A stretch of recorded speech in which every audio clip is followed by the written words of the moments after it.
Hey Geeks, welcome back to the Geeksiders show, episode 2. My name is Josh. And I'm Anna. And I think we have a pretty good episode tonight. First of all, if you're wondering why there was no watch party last night, why there was no Doctor Who and Orphan Black watch party, it was because we had Jim Jeffries tickets.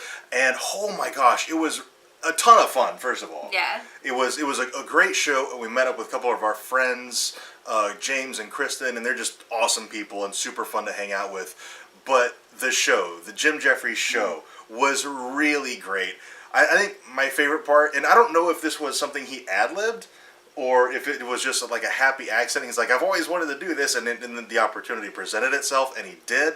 But he farted into the microphone, and I thought it was it broke me for a solid 5 minutes. Yeah, he was like dying beside me, and I'm like, breathe there, buddy. It was just a fart. It was really funny, because I've never been to a show where somebody farted into the microphone before. And then he's like, see, I told you it was funny, to his girlfriend who was backstage. And just overall, the show was fantastic. Even the opener, a guy named Forrest Shaw, he was fantastic. Yeah, he was really funny. Yeah. He opened for him the last time we saw him, and he's improved since then because he was so funny tonight, or last night. Last night. See, we saw him last year for his Freedom tour, which I will say, I think the show we saw with Jim Jeffries last year was better than the one last night. Yeah, but I don't think that was Jim Jeffries' fault. There were tons of hecklers in the crowd. Yeah.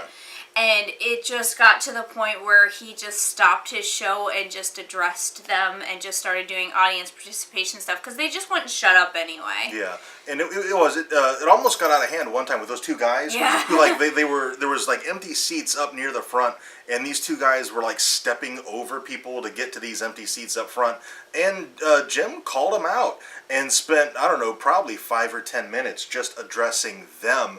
And it legit looked like they might have been thinking about rushing the stage. Yeah, he had to remind them that security was standing right there and was just waiting for an excuse to kick them out. Yeah.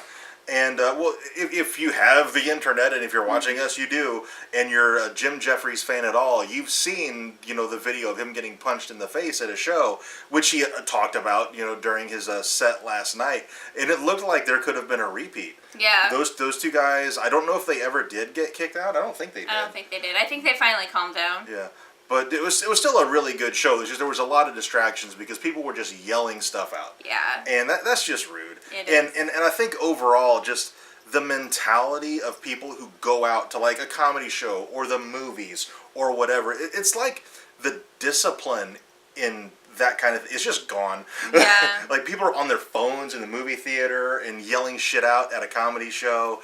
It's just, oh my gosh. Yeah. It's like decorum has just gone completely out the window. Yeah. Thankfully, he knows how to deal with hecklers, Yeah. so the show wasn't a complete bust because it was still hilarious. Yeah. I just feel like it would have been even more so if we had gotten more of his pre-prepared jokes and stuff. Like he had a really good set. Like the crowd, he got his laughs, and I thought it was really funny. I thought he did a fantastic job, especially given how crappy the audience was at times. Yeah. But it was so much fun. Yeah.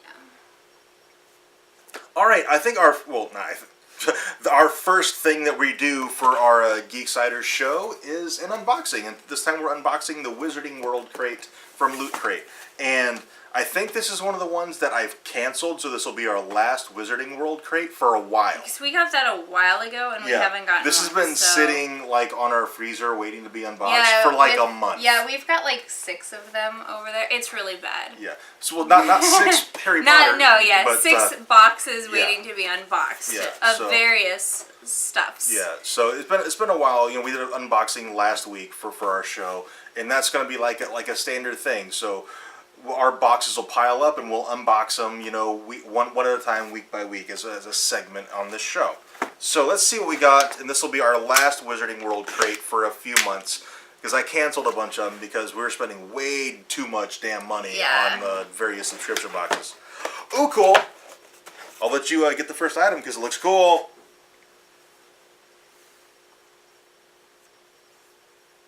Oh, it's from Fantastic Beasts. It's the bad guy. I forget his name. Yeah, me too, but We've lived in the shadows for too long. Yeah. It's oh shit. What is that guy's name? Colin Farrell? He's the actor. I don't know. That's the actor, I think. I forget what the villain's name is. It's a neat looking shirt.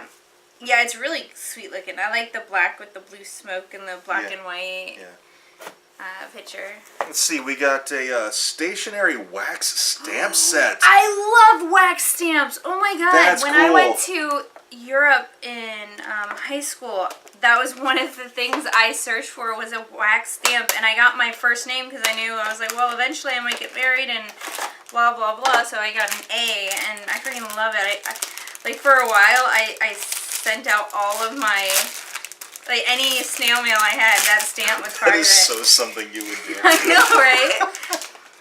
So it comes with some black stationery, it looks like, which is freaking awesome. Who wants some mail? But speaking of mail, while she's getting that out, we do have now a P.O. box, and as soon as we can remember what the P.O. box number is, we'll put that down in the in the description. So if you want to send us any fan art or just letters or whatever, you can send it to that P.O. box. Please, no money, no gifts. Yes. Gifts, not gifts. All right, what is it? It's what I can't tell what it is. I don't know. It looks like snakes. Maybe is it snakes? That's what it looks like. Does it yeah. Is this stationary? What is? Okay, yeah, it's just stationary. I can't tell what that is. It looks like snakes. Yeah, it's snakes.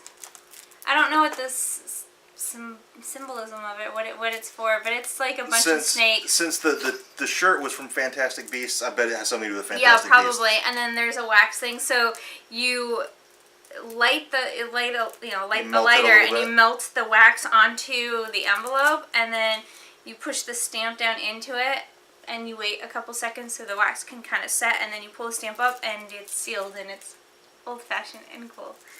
I love wax stamps. That's really cool. I almost did our wedding invites with those.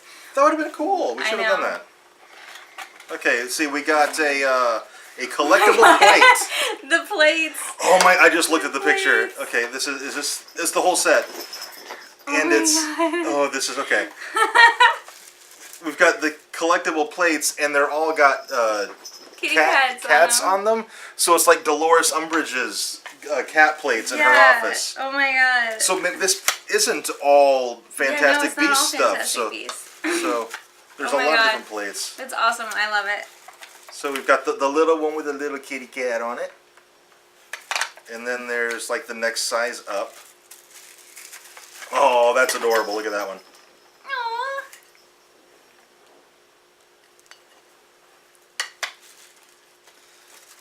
Ah, I love this one. This one's so cute. They're in a basket. And it's purple. And then the last one is kind of like Grumpy Cat. Grumpy looking kitty cat. These are so cool. We should feed our cats on one. We should! But then we'd have to wash it every time we gave them a can of food. We have to wash it by hand because you probably can't put those in a dishwasher. Probably not. So what is this? Can you tell what that is? Is it a pin?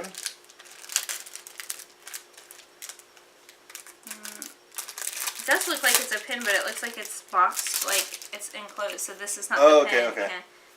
Ooh. Oh, what is that? It looks like it's Tom Riddle's diary. Oh, okay. It's the Horcrux, and oh, that's really cool. Okay. If y'all can see that. I'll get up and show it a little closer. That's cool. That's really nifty. That's a cool looking pin. Yeah. Like there's the book, and there's I guess where Harry stabbed it with the basilisk tooth. Yeah, and that's the basilisk tooth. Yeah. All right, that's neat. All right. I guess that's supposed to be like blood spatter. Yeah. Because it looks like a tooth. Because like there's the top of the tooth, and there's the roots. I think it's the book like dying. Yeah. The Horcrux dying. Okay, let's see what this is. This looks like some kind of case of some kind, like a shaving it's a pencil case. It's a pencil case? I think so. Or maybe a makeup case?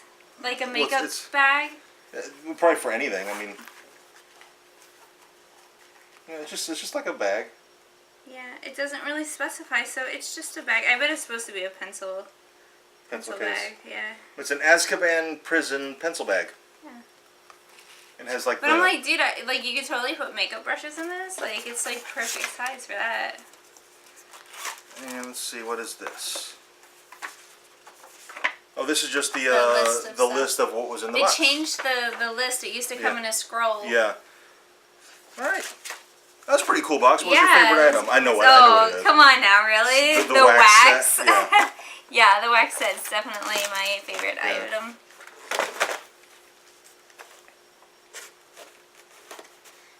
Totally gonna use that. People are gonna get so many letters. I'm just gonna send people random shit, and it'll be sealed with a fancy wax stamp. You can mail your grandma. Yeah. She would like to get a regular old letter. Probably. Your grandma would probably get a kick out of that. Probably. I don't think that's gonna close, babe. It's gonna close. I am. You got it. Oh, boom. All right, so moving on. Right before we started filming, Anna's mom called. I love Anna's mom. Anna's mom cracks me up. She's trying to get tech savvy, so she just got a smartphone. She's had one of those, the phones that it slides up and it has a full keyboard. She's had one of those for 5 years. Like, when hers broke, she went online and found another one, exact same kind, so that it's the NV3 or something like that. Like, it's super old. And she got her first smartphone. Yeah, she got her first smartphone. So I had her get a Galaxy because her tablet's a Galaxy, so it'll be smaller learning curve. Right. And she calls me tonight, and she's like, "Hey, how do you make a phone call on this phone?" And I'm like, "You just called me. What do you mean?" And she's like, you go, "Well, you're doing it right now." And I went, and first of all, Anna's mom talks so loud on the phone. So, like, I can hear, like, both ends of the conversation. That's how loud she talks. Yeah. And she was like, no, you're in my contacts. How do I call somebody who's not in my contacts? How do I get the numbers? And I was like, oh, okay. That makes a little more sense, because I was like, what? What is this about? Oh my gosh, that just cracked me up. Anna's mom is the best. She's so. Oh, and speaking of moms, happy Father's Day. Yes. To all the daddies out there. Yeah. Happy Father's Day to my dad, to your dad, to all the dads. Yes. Okay, let's get to the review segment of the video. We're going to be starting off. Oh wait, shit. You know what? Let's not do reviews yet. Let's do top 5 first. Okay. We decided this week's top 5 is going to be our top 5 favorite videos or favorite video games that we saw on E3. Yes. So, and I didn't make my list. Okay.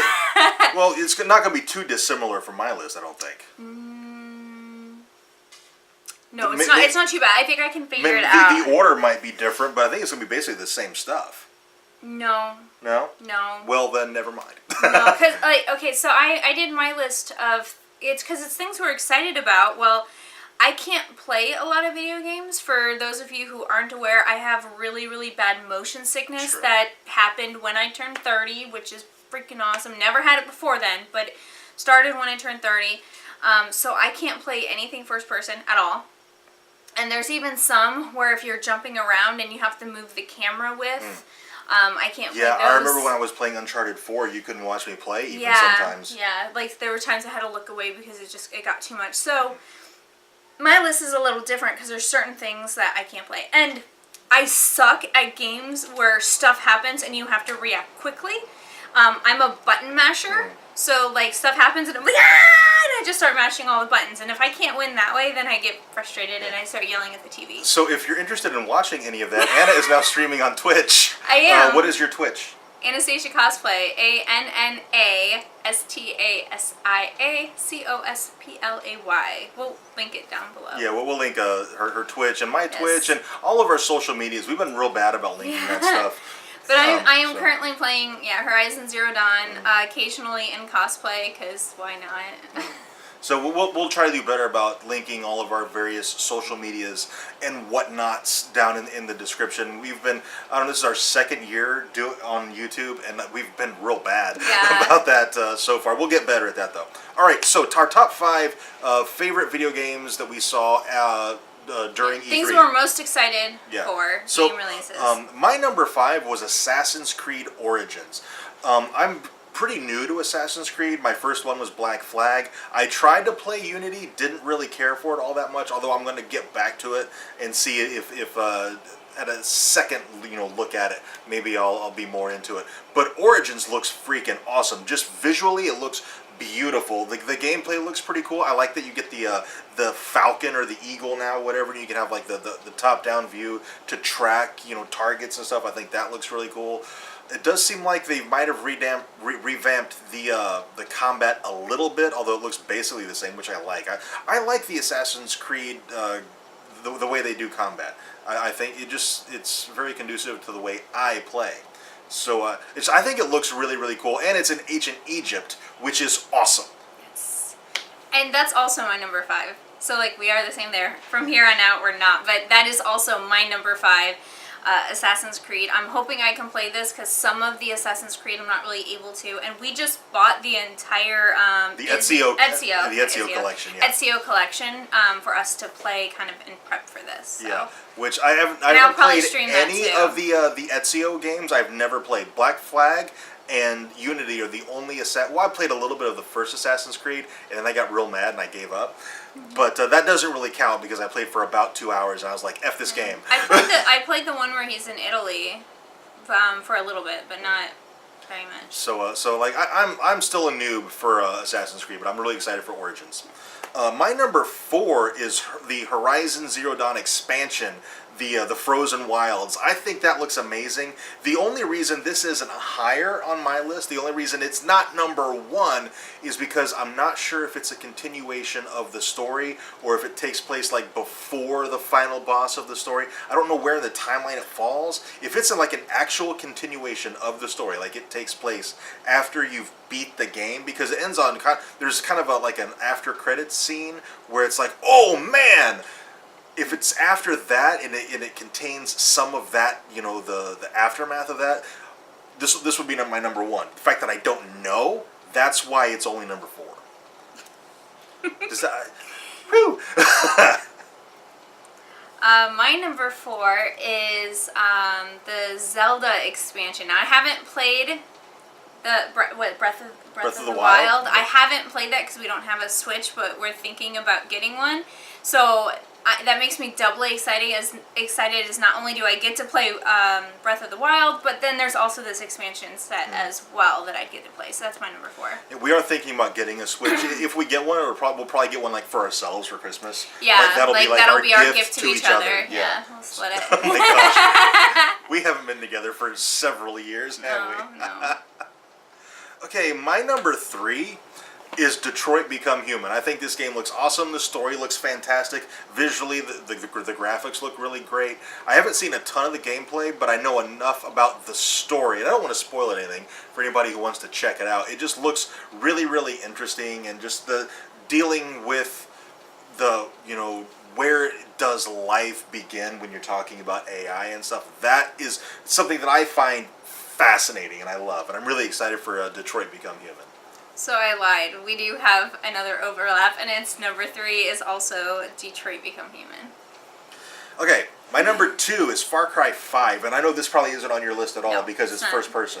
And in general, I don't like first person shooters. I'm not very good at them. But Far Cry 5, just the gameplay trailer that we saw on the E3 stream, it looks so much fun, and just the gameplay / cinematic trailer that they did, where you have like companions, where you have the dog or the sniper or the pilot or whatever. It looks really interesting and really fun. And yeah, I haven't played any Far Cry games ever. This will be my first one. I might play 4 in lead up to this, just to see what the world is like. But I'm really excited for Far Cry 5. My number 2 is going to be Horizon Zero Dawn, the expansion set. Mostly because I haven't played much of Horizon Zero Dawn, so it's all still new, and I'm really kind of sucked into the game right now. And the fact that by the time I finish it, there's probably going to be this expansion to go, and it's not going to end for me is kind of awesome. So you are definitely enjoying Horizon Zero Dawn. What do you think of the story so far that you've played? I really like it. I know yeah. you've played almost basically only yeah, the main story. Like I've done some side quests, but I haven't turned any of them in. I assumed I would come back to these places, and the story's not having me do that. So now I'm like, I should probably like fast travel back to like the original city and turn in some of those quests. Like, it was really funny. Like she's playing, and I happened to be walking by, and I saw the screen, and she was sneaking past the T-Rex robot, whatever that was called, and she was level 10. I was like, oh shit, like, that's gonna end up real bad if you try to fight that thing. I wasn't. I was So yeah, it's some leveling I think is needed. Yeah, and there's some like even like the side quests, the little mini stories that go along with those. It's really cool little stories. So like, it's just a little more not enveloping, whatever that word is, immersive, a little more immersive into the story and into the world. So that's my next stream will be me leveling up and doing a bunch of side quests. Yeah. Okay, the number one game I am most excited for after this year's E3 is one that was actually revealed at last year's E3, and that's Days Gone.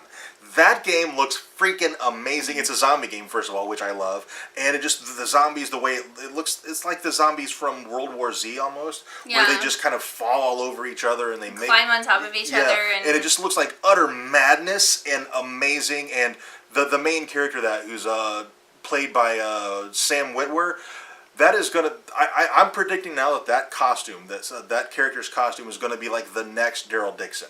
They'll be everywhere after a while. I think that game's gonna be huge, and I'm so excited for it. It's gonna be it's gonna be oh yeah. Okay. My number one is going to be Shadow Hunter. Or Monster Hunter. Monster Hunter, yeah. Shadow Hunter. No. Monster Monster really cool. Hunter. I've never heard of Monster Hunter before. Apparently, it's got like a cult following.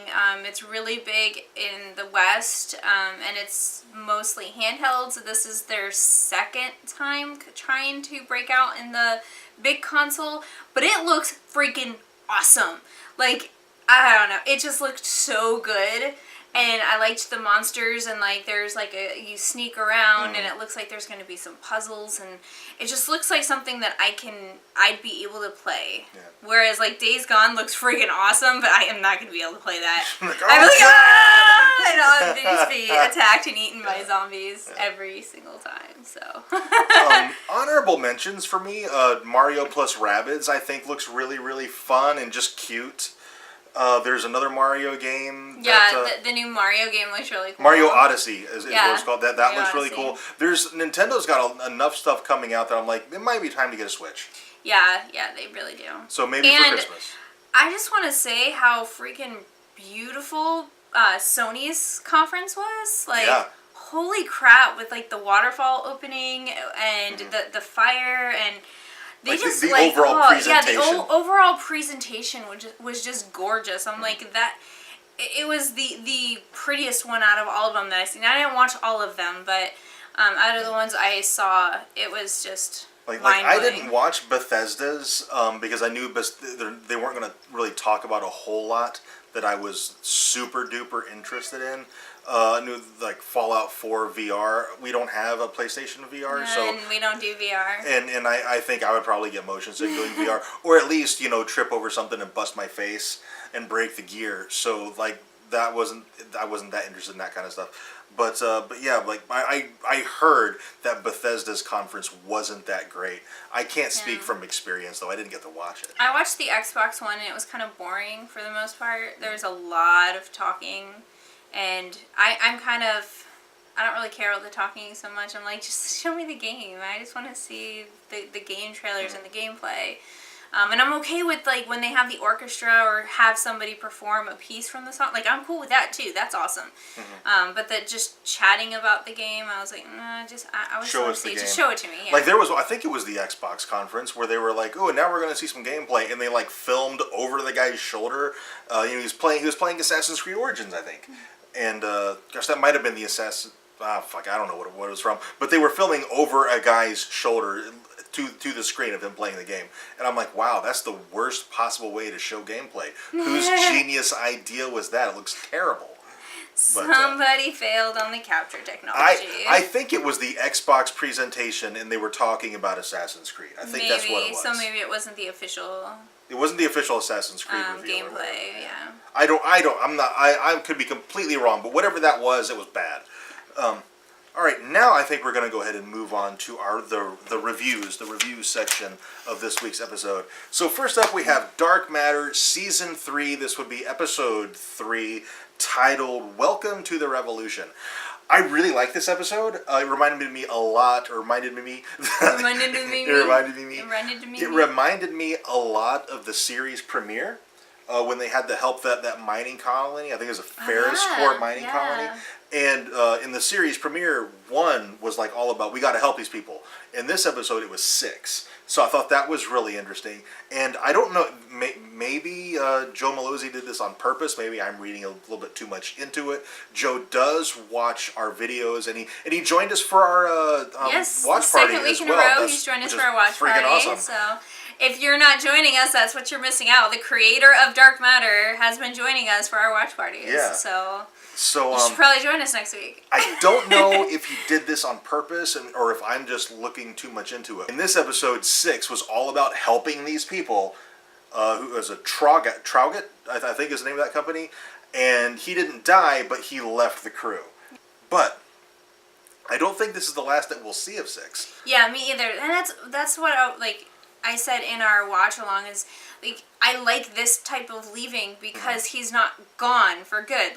He's left to help this company, but once he helps them and gets them off the ground, he can come back. Yeah. There's nothing stopping him from coming back. He could join them for a mission and do a little cameo. Yeah.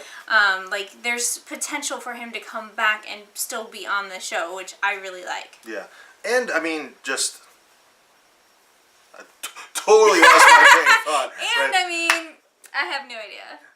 It's if a character dies, of course they've got the alternate universe and they can bring him in that way. I mean, we might see the Jace Corso again because of that, just from the alternate universe. We don't know how many alternate universes there are. That could be explored later on. I think that would be really cool. And then also, we got 2 new characters in this episode. Yes, the one is really cool. The other one's kind of annoying. There's Adrian Morrow is his name, and he's their new handler, basically. Their old handler, he's just gone. He just disappeared. Yeah. And so this new guy, he is their handler, and he's going to be tagging along for a while. And his bodyguard, is freaking awesome. Zalora Shockley. First of all, her name. Zalora. Shockley. Oh, Shockley. That just screams badass. Yeah. So I'm really looking forward to seeing more of that. And she was awesome character. In this episode. Yeah. She seems like she's going to give 3 a run for his money. Yeah. And I'm so looking forward to her joining the crew. For sure. Yeah. And then speaking of 3, in this episode, we found out that Sarah, his former girlfriend, 5 walled her off in the computer hard drive to make her own virtual reality world as a way of kind of keeping her alive. Yeah, so her body died, but herself did not. It is in the computer. And Android uncovered that, and of course, she talked to 5 about it, and they said, okay, it's time to tell everybody. And then they told 3, and I don't know. I think he's just shocked. He got up. And he left the table. I don't think he's mad. I think he just doesn't know how to deal yet. I think he needs to process. He needs to go be alone and field strip his rifle and think about this. Yeah. And he needs to process. I would love to see a full show, a full episode just set in that VR world. I think that would be really cool. Yeah, that could be really cool. Even if it's just 3 and Sarah interacting, I think that'd be awesome. Just sitting and him coming to terms with what she is now. I think that could be really interesting and a huge chance to develop 3's character more. Yeah. All right, what else do we get in this episode? See, Android discovered Sarah in the VR world. Oh, there were actually 2 other original members of the Raza crew before 2 joined. There was Jasper and Shrike, and we don't know what happened to them. I imagine... We do know it has something to do with 2. Probably. Because, somebody mentioned that Portia happened to him. Maybe that was Joe. No, I think it was Adrian Morrow, the new handler. Yeah, I think it was him. And I don't. Maybe she had something to do with it. Maybe they're dead. Maybe they're not.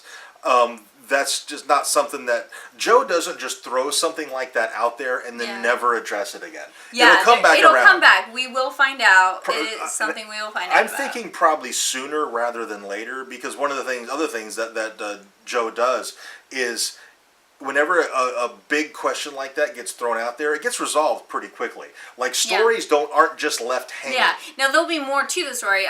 Case in point, was her name Sarah? Three's girlfriend? Yeah, Sarah. Sarah was teased at the end of episode 1, and we find out what happened to her in episode 3. Yeah. One episode of wondering, oh my gosh, are they going to get back to Sarah? And then they do, they come back, and now we know. Now there's more to the story, but they resolve the first immediate cliffhanger thing, where it was like, oh my god, Sarah's back. Yeah.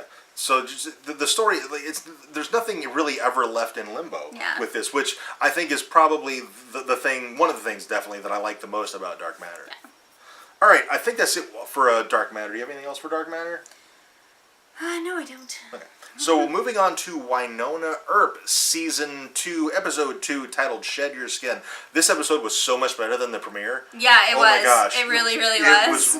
First of all, the freaking giant spiders. Yeah. It was freaking terrifying. And they giant spiders cocooning people around their young children. And, And then Waverly is still the most interesting character in the show. And I think it's probably going to be that way for a while. Yeah. But, I mean, I'm fine with that. Waverly's pretty awesome. Yeah. At least she's an Earp. So at least an Earp is the most interesting character. Do we know? We don't really we don't know for sure. But yet. As of right now, she's a stand-in Earp. Because even if she's not an Earp, there's no way that Wynonna's not going to consider her sister an Earp. She's still an Earp regardless. Yeah. There is some question as to whether or not she is an Earp by blood. Yeah. But she is at least an Earp by relationship. Yeah. So Waverly's still awesome. There's like this smoke witch demon thing going on. That we still don't really know much about. It seems like that might be like a secondary big bad, or might be the big bad of the season. I know Wynonna thought it was her sister haunting her. Yeah, she thought it was Willa at first. Yeah, it's not Willa. I feel like it might be attached to Waverly somehow, because Waverly's got that demon thing going on, whatever that is. I hope that's the main thing that I want out of season 2. I want that to get resolved. Yeah. If it keeps going with Waverly being possessed for a full season and a half, that's going to get frustrating after a while. And the fact that that's all happening and Wynonna's not aware of it, she's got to find out about it. Because that'll be an example of one of those things of a storyline that's just kind of left hanging. Yeah. So Wynonna's got to find out about it, and then I really want them to just go ahead and resolve it and exorcise the demon or whatever's occupying Waverly. Yeah. And just be done with that. And let her relationship with Officer Hot finally really get moving. Because it seems like there's always an obstacle there. And oh my god, come on, shit or get off the pot. Alright, and that's also in this episode, Doc took over the bar. And the big question I have on that is, what is he brewing down in the basement? Yeah, I want to know that too. Because, I feel like it's not anything we would think. Like, it's not an alcohol, which is your first thing is he's brewing some sort of moonshine. No. It's not going to be a drug, because that's your next guess. It's got, I have a feeling it's going to be something, supernatural. I'm wondering, because remember Dolls takes a shot of that thing to keep whatever's going on with him, at bay. Yeah, maybe I wonder if he's working on a cure for Dolls. That's the most likely thing I can think of.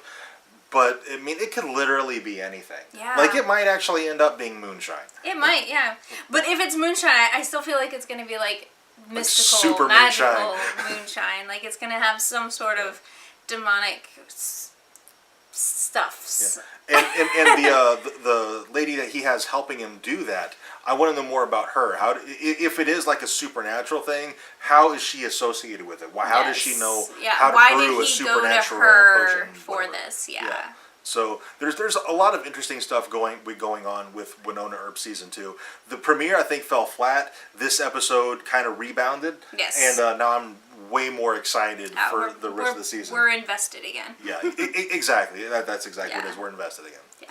All right, moving on to Doctor Who. This is Series 10, Episode 10, The Eaters of Light. Now, I've seen a lot of places on various social media where they're like, man, I didn't feel like the stakes were high enough. If you didn't feel like the stakes were high enough in this episode, yeah, if you didn't feel like the stakes were high enough in this episode, you really weren't paying attention. Yeah. Because the Doctor says, you know, they're going to eat the light on Earth, so like torches, fires, stuff like that. Then they're going to eat the sun. Then they're going to go out to the stars, and eventually the universe will be black. That's how high the stakes are. Yeah. If you thought there weren't high enough stakes, these monsters what were you could watching? have destroyed the entire universe. Yes. How much higher do the stakes need to get? Yeah. So I feel like anybody who feels like the stakes weren't high enough for this I guess just it's wasn't people who paying are like, attention. well, it'd just be dark. It would just be like night. And it's, no, it would not. Because without the sun, our planet gets really cold. Yeah, well, even, let's say that they found a way to heat the planet. There's still no photosynthesis. Yeah, so there's no oxygen anymore. Because, but I mean, this was taking place, you know, way back in the past. So Yeah. they're not going to find a way to heat the planet. Yeah, exactly. Like, the Earth was going to die. It wasn't like it was, oh, well, it would just be night. No, it would not. The sun goes, the planet Earth gets would freeze cold. over. Yeah, it would freeze over. We'd lose our atmosphere. We would become Mars. Yeah. So the stakes were super Yes. high, and the monster was super cool. Yes, the Like monster was it was really all cool. glowy and tentacly. Yeah, it was like a glowing octopus-y looking thing. See, that was a James Bond movie. It was. It also kind of had like a big cat looking thing, like almost like a tiger or a lion or something with tentacles. It was so cool. It was really It was neat very looking. cool. We didn't get a whole. Yeah. You didn't get a whole lot of really good looks at it. Yeah, but that kind of makes it better because, like, Yeah. if you can see it too well, then. And that's why Jaws was so good. Is Yeah, you you don't don't really get a good look at the get shark. to see it that well. Yeah, it's just glimpses here and there. It makes it look cool. Yeah. Also, this episode, Bill finally learns that the TARDIS translates, and I love the fact that she still geeks out about stuff. Yeah, she totally geeked out. 10 episodes into her run as the Doctor, and she's still kind of fangirling out about the Doctor. She's like. she was just like, her mind was blown. She's like, you're doing this. That's why they can all understand us all. Yeah. And then she also put it together that because of the translator, that's how he solves so many problems, is just because the people fighting can understand each other.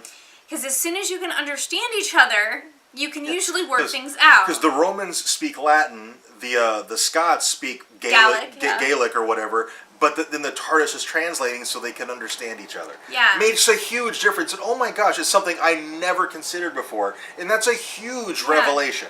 Yeah. That it not only translates for Bill and the Doctor, it translates for everyone else think too. about any time a civilization has conquered another civilization, they don't speak the same language, so it's not like they could just like parlay and work things out, and there's no explanation. It's like when you approach a feral cat and it's attacking you, you don't know why it's attacking you. Same thing with a civilization. You land on an island and the inhabitants attack you, but you don't know why they're attacking you. They're attacking you because they think that you're minions set by the whatever evil god they have. Right, you don't know why they're talking. If you could just communicate, things would be so much better. So it was a really tiny bit of dialogue, but for the mythology of Doctor Who, it's huge. Yeah. That's really hard to say. Doctor Who, it's huge. He still messed it up. Yeah, I know. The mythology of Doctor Who, it's huge. Yeah, that. I can't word tonight. Yeah. And the cat's totally sitting on my notes. There you go. Okay, there's one last thing I want to talk about for this episode of Doctor Who, and there's a kitty right here. Look at her being all sweet. Okay, Missy, and she's basically the TARDIS's mechanic right now. I kind of love that. Which is, and I feel like the Doctor's teaching her a lesson with this. Yeah. Nope. And like she's like confined to the TARDIS. She can't get out because it's biolocked. So, but she can watch and see what they're doing. And so he asked her, he's like, so what did you think about what I did? And she's like, well, that wasn't very compassionate. And then he kind of explained it to her and everything. And so, and then like she finally listens to music. And you get the feeling that it's the first time that the Master has ever listened to music, and she's crying. But here's the thing. I still don't trust her. Yeah, me either. I still think she's playing him. I think this whole thing is a ploy.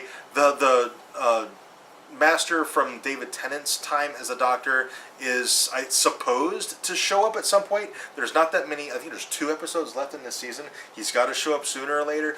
I still think it would be really cool if it's Doctor and Missy versus the Master. I think it's going to be Master and Missy versus the Doctor, and then that's when he's going to regenerate. They're going to kill the Doctor, and he's going to regenerate. Probably. And this is supposedly Bill's only season as the companion. Which is so sad. Yeah. Oh my god, I love Bill. She's one of my favorite companions. Yeah. Like, Rose is my favorite, much the same that Nine's my favorite because they introduced me to the series. But Bill's my second favorite companion. Like, I like her more than any other companion since Rose. She's amazing. Bill, I love Bill. She's fantastic. If this is her only season, I'll be really disappointed.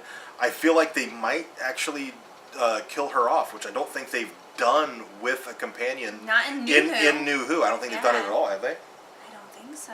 I don't think so either. I mean, well, Captain Jack technically over and Well, over yeah, again. How many times? And Rory died a bunch of times. Yeah. And very technically, Rory and Amy did, but not really.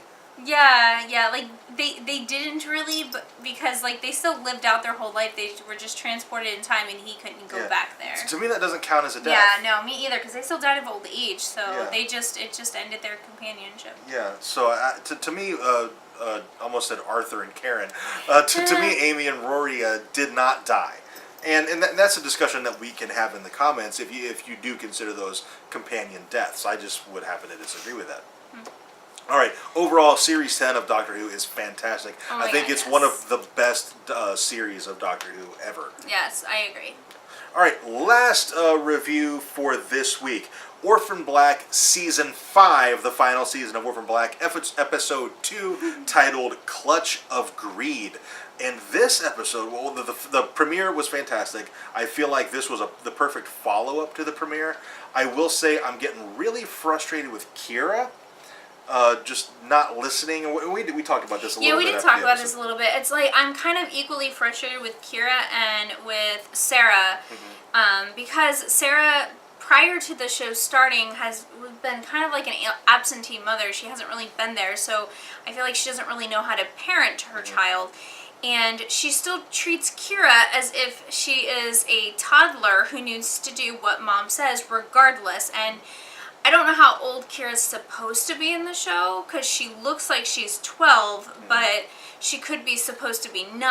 She's definitely old enough, though, to have a part in the decisions that affect her life. Yeah. And I feel like if Sarah had sat her down and had a conversation with her about having, being studied by Rachel, and they had talked this through and talked through why why she shouldn't, why she should, and then Sarah made a decision after that, Kira would have been, even if it was to run, she would have been more receptive to it because she was part of the decision. Even if the decision went against what she wanted, she was part of the decision-making process.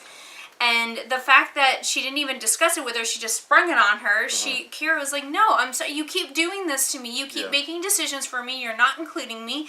And no, I want to have this done. I want to know it. Like, she didn't even take Kira's concerns. Like, she wants to know what's wrong with her. Why does she know when one of the clones dies? Why does she have this ability? She wants to know what's wrong with her. And she feels like Rachel can help her answer that. And she's been uprooted over and over and over again throughout her entire life. And Sarah's basically been an absentee mom until very recently in Kira's life. And I think Kira, she wants to know what's wrong with her. She, like you said, she also just wants some structure. Yeah. I want to go to school and have a normal life. She's tired of being on the run, which I can totally relate to and I understand. At the same time, she was kind of being a little shit about it, and it was kind of frustrating. This episode overall was a real bummer because Kira has basically alienated herself from Sarah, which is pretty rough. MK died, which is absolutely. I loved MK. I really wanted that character to stick around a little bit longer. But when she was talking in this episode about how she's been sick for a long time, I figured, okay, well, she's going to die here somewhere down the road. I didn't expect it to be in this episode in such a brutal way. Yeah. I mean, that was... And I don't remember ever seeing before that Ferdinand has that quick of a temper and that he was that volatile. Maybe we did see that before and I just don't remember it, or maybe it just didn't click with me. But that, he knew MK. Yeah. So like he was aware of who she was, so maybe they have some sort of history that made him quick to temper. Well, he definitely basically said that she's been a thorn in his side for a super long time, and maybe that just. And then there were some implications earlier in the episode about how he has a bad temper, and I don't remember knowing that before. Maybe it just went over my head before, but Ferdinand, that guy's volatile. And he basically stomped on her ribs and broke her insides. He jumped on her chest until she died. Yeah. Like, he stomped her to death. Yeah. He stampeded her by himself. It was brutal. It was super brutal. And then he just left her on the floor and, like, she's coughing up blood. And it was one of the most brutal deaths on television that I can remember that wasn't, like, on HBO or something. Yeah. It was really rough. Like, and the overall episode was a bummer. Yeah. But it was a really good episode. Yes. I'm going to be interested to see, because at some point Kira's going to learn that Rachel doesn't have her best interest at heart. Yeah. And when Kira does figure that out, seeing what happens after that's going to be interesting. Between her and Sarah. Yeah. Between her and Sarah, between her and Rachel. Yeah, and between her and Rachel. Because right now she thinks Rachel's not all that bad. Yeah. But that's the same. Like, if Sarah would just talk to her daughter, she's old enough to be a part of these decisions. Mm-hmm. I feel like if Sarah had taken the time to explain why they needed to run and had listened to her concerns and maybe addressed some of those concerns, I feel like Kira would have listened to her. She would have been like, all right, you're my mom. I feel like you know best. Yeah. Like, she doesn't seem like a spoiled little brat type kid who's gonna be like, no, I want this, and just puts her foot down. Like, she's never done that before. I think she's fed up with her mom making decisions for her without her input. Let me see, what else? Who else? Helena was in this episode, and I'm still very concerned about Helena. I feel like at her core, she's a tragic character. I think she's probably going to die by the end of the season. I hope she sticks around, till the end, and maybe, hopefully she has a heroic death. But she was in the hospital, and of course, last week she had a stick. She was impaled, and it punctured the. It punctured the chest of one of the babies. Right. Which somehow that didn't kill him. Well, these are Helena's babies, but which I think innately makes them superpowered. They did an ultrasound, and that was like the miracle of miracle was that the chest wound was gone. Yeah. It had healed within a couple of hours. Yeah. So there's Helena's basically like freaking Wolverine. She's like X-23 pretty much. Yeah, or her babies are anyway, because I think she still has a wound. Yeah. She did seem to be limping a little bit when she escaped from the hospital, but she wasn't incapacitated. Like, she was able to get away. Yeah. And when the doctor came in to do the amniocentesis, oh my gosh, yeah. and she drove the nail like through her cheek, through her tongue, outside the other cheek, into the bed. Oh my god. And then you got a real good shot of it. But I don't know, that doctor, like, at first I was like, it's just a doctor. Helena's gonna do something stupid because she doesn't understand. But, like, when the doctor was talking about the amniocentesis, she was creepy. Like, there was something wrong with her. Like, I feel like she was part of Neolution and she was going to collect DNA from this baby or something. Because, I don't know, she was just giving off a vibe. And the way she was talking about the amnio, like, she wasn't asking Helena for permission to do it. She seemed just super sketchy. She just set it up like, this is something you're doing, without having Helena say, yes, you can do it. And that's not how that works. And Helena, she's super naive about some things, but when somebody is going to hurt her babies, she has like this sixth sense, and she can just feel it. And I kind of got the vibe too that doctor, was and not only that.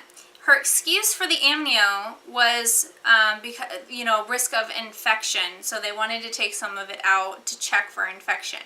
They had to do surgery to remove the stick, and fluid was leaking out of there because that was why they did the ultrasound, was to check the fluid level. They would have checked that fluid.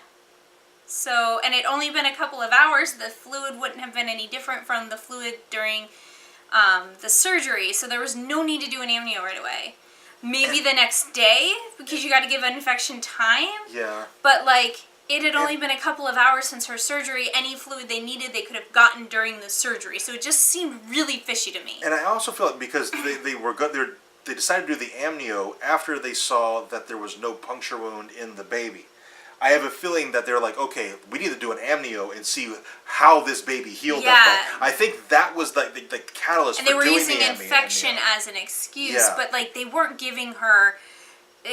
That's not how an amnio goes. Like you get the option of doing it, and she never asked Helena if she wanted to have it done. She just set up and she's like, now you understand why we have to do this, not. Like, are you now that you understand everything, are you okay to have it? Like, it's just the way she was wording things. I was like, I don't know. I feel like she's a little fishy. Yeah. All right, I think that's all we have for Orphan Black. Dude, yes. This season, only 2 episodes, but it's been great, these 2 episodes. And it's the last season, so, whew, dang. Yeah. I'm disappointed that it's ending, but, on the other hand, it's like, I'm glad that they're wrapping it up and it's going to get a beginning, a middle, and an end. Yes. I think that's fantastic, and it does. And I'm glad they're ending it before it gets stale. Yeah. That's the other thing. A lot of shows stay around way too long. Yes. Okay, in television in general right now has just been like the last 7 years. Television has been amazing. Yeah, we've had some really great television. Like The Walking Dead, which started out really great, and here lately hasn't been nearly as good. But then you've got Game of Thrones, you've got The Expanse, you've got Dark Matter, you've got Killjoy. I just think Killjoy. Sci-fi has gotten really great in the last couple of years. And then if you throw Netflix into that, which oh gosh, yeah, but I don't consider Netflix TV because you don't have to wait a week between every episode. Yeah, you can just binge them all at once. You just binge it all, so it's more like a movie. Yeah, but just I think, and maybe this a little bit hyperbolic on my point. Hyperbolic. Hyperbolic. Yeah, sure, why not? Maybe it's a little bit hyperbolic on my part, but I feel like we could be entering like a new golden age of television. Yeah, where stuff is just genuinely good. Yeah. Because you named off a bunch of sci-fi stuff, but it is more than sci-fi. There's like Westworld and Westworld. Game of Thrones and. Like, there has been a lot of really good TV. Well, on AMC, there's Preacher, which is fantastic. Preacher, Cinemax has Outcast. Orphan Black, yeah. Doctor Who is still on, and it's getting really, really good again. Yeah. And I don't feel like I'm being hyperbolic. I do think we are in the midst of a second golden age of television. Yes. Gosh darn it. All right, and so we're going to end up the video with Josh's unpopular opinion of the week. My unpopular opinion of the week this week is about the collector community. The collector community is so toxic right now. I don't know when that changed, if it always was, or whatever's going on, but I'm a member of Facebook, of a couple of collector Facebook groups, and just between in-the-box collectors versus out-of-the-box collectors and just the animosity between those two groups, I'm like, why? We like the same stuff. Who cares if I unbox mine or I don't unbox mine? People just giving other people so much grief about how they collect, what they collect. I'm like, dude, we're all geeks. Yeah. And I think we can all do better, myself included. It's kind of rampant throughout the entire nerd community in general, like not just the collector community, but like the cosplay community right now has gotten really toxic. People just tearing down cosplayers for their choice of costume because their body doesn't match the person they're cosplaying, or because their skin color's wrong. Like I know there's 2 semi-big black cosplay females who just got like ripped to shreds in their comments because they cosplayed Diva and Diva's not black. And I'm like, are you kidding me? Really? We're gonna be petty like that? Like, cosplay who you want. Well, and that's also super bullshit because Diva's Asian. Yeah, so Diva ain't white either. So what the fuck, guys? We're all nerds at the end of the day. Who cares? So just, be excellent to each other, to quote Bill and Ted. All right, that's all we're going to have for this week. Really hope you guys enjoyed it. If you did, you can tell us by dropping a like on this video, subscribe if you haven't already, and if you care to, you can share this video on any social media and help us grow our channel. And thank you very much for watching, and we will see you next week.